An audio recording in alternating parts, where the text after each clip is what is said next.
Panorama group, जो सोचता है वो करता है। नमस्कार, भारत लाइव देख रहे हैं आप। देखिए, वन नेशन वन इलेक्शन की जो पहल थी, अब एक साथ लोकसभा और विधानसभा का चुनाव होगा। अब इसकी एक और पहल हो गई है। देखिए, आज मोदी कैबिनेट में इसको मंजूरी मिल गई है और अब विंटर सीजन का जो वो होगा, सत्र होगा, उसमें इसको पारित किया जा सकता है। देखिए, आपको बता दें कि अब एक साथ देश में एक साथ चुनाव कराए जाने को लेकर बिल आगामी शीत सत्र में पेश किया जा सकता है। पूर्व राष्ट्रपति रामनाथ कोविंद की अगुवाई वाली समिति ने लोकसभा चुनाव की घोषणा से पहले मार्च में रिपोर्ट सौंपी थी। कैबिनेट के सामने रिपोर्ट पेश करना विधि मंत्रालय के 100 दिन के एजेंडे का हिस्सा है। बता दें कि अब इस हाई लेवल कमेटी में लोकसभा और राज्य विधानसभा के लिए एक साथ चुनाव कराने की सिफारिश थी, जिसके बाद 100 दिन के भीतर एक साथ स्थानीय निकाय चुनाव कराने की सिफारिश की गई। अब समिति ने सिफारिशों के क्रियान्वयन पर नजर रखने के लिए एक क्रियान्वयन समूह गठित करने का भी प्रस्ताव दिया था।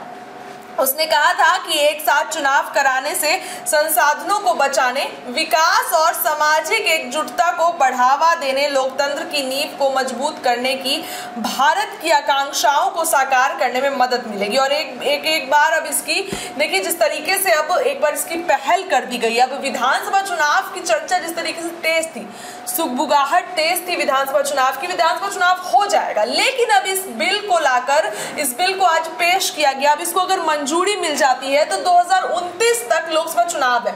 अब उस 29 तक विधानसभा चुनाव के लिए भी इंतजार किया जाएगा।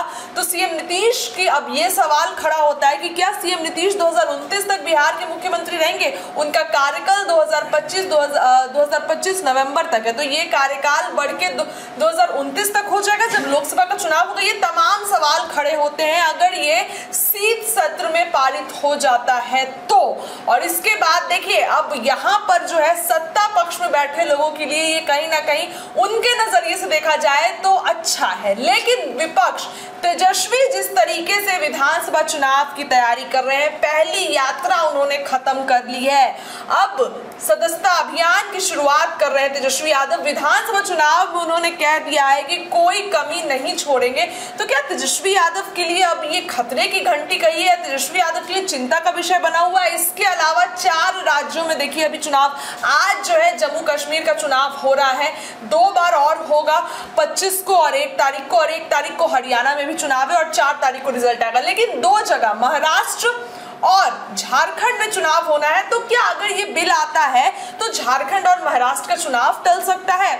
इसके साथ ही दिल्ली में भी कार्यकाल खत्म हो रहा है। इन तमाम जगहों का विधानसभा चुनाव होना है। तो क्या वन नेशन वन इलेक्शन की अगर बिल मंजूरी मिल जाती है और अगर ये बिल आ जाता है तो क्या होगा? बड़ा सवाल देखिए खड़ा होता है। सीएम नीतीश से क्या, अभी हमने एक खबर की बाबा के साथ, इस मुद्दे की बात में हमने कहा कि क्या नीतीश और मोदी की जो है वो बातचीत हो गई है? अब ऐसा, इस बात की चर्चा देखिए बहुत पहले से थी कि वन नेशन वन इलेक्शन कराया जाए।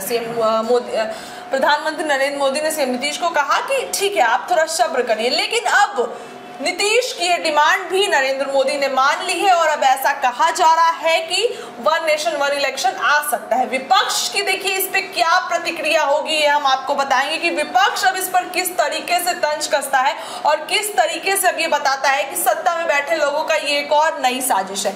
ये सब पे हमारी नजर रहेगी। लेकिन फिलहाल अगर ऐसा होता है तो क्या सीएम की कुर्सी पर कौन रहेगा? क्या नीतीश का ही कार्यकाल बढ़ेगा या सीएम नीतीश हट जाएंगे नवंबर 2025 के बाद? क्या होगा उस पर हम बताएंगे। फिलहाल इस वक्त की बड़ी खबर आप तक पहुंचाएं। बहुत बहुत धन्यवाद। पनोरमा ग्रुप, जो सोचता है वो करता है। अगर ये वीडियो पसंद आई और वह बिहार के राजनीति और बिहारियत से सरोकार रखेनी तो सब्सक्राइब बटन दबा के चैनल के सब्सक्राइब कर ली।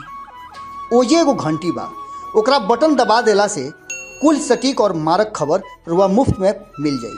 अगर रुआ पत्रकारिता के हमनी के नया प्रयोग में सहयोग कर चाहतानी तो ज्वाइन बटन दबा दी।